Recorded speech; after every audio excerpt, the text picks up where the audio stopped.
Comment est née l'idée? En fait, j'avais écrit des bouquins un peu techniques, un peu sérieux sur le développement local, la finance d'entreprise, etc. Et j'avais envie de faire quelque chose d'un peu plus littéraire. Et pour faire quelque chose de plus littéraire, même si mon horizon ce serait de faire quelque chose de complètement romanesque, j'ai choisi de faire une biographie, mais en prenant un personnage qui effectivement a une vie tout à fait romanesque. Et c'est le cas vraiment d'Aribas, où il y a tous les ingrédients, il y a l'histoire, son histoire personnelle, il y a la grande histoire qui est très présente, il y a l'histoire du contexte, l'histoire du football. Donc il y a plusieurs dimensions complémentaires, et puis un itinéraire qui est très surprenant, très inattendu.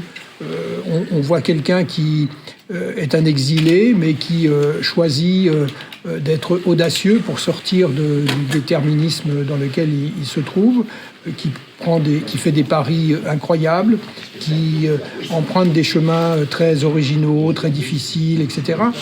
Et qui qui apporte à notre pays quelque chose de très important, qui montre sa gratitude avec le pays qu'il a accueilli, etc. Et donc il y a tout un composé d'impressions et de sensations positives, et puis aussi le fait que cette personne a eu partout où elle est passée des contacts et des influences très fortes sur le contexte, et qui quelques dizaines d'années après sont toujours présentes. Donc c'est cette histoire surtout qui m'a porté. Et ce que j'en retiens, c'est quand on écrit un livre, c'est une aventure assez longue. On y pense tout le temps, on se lève la nuit, etc. Et on creuse des pistes, on en abandonne certaines, etc.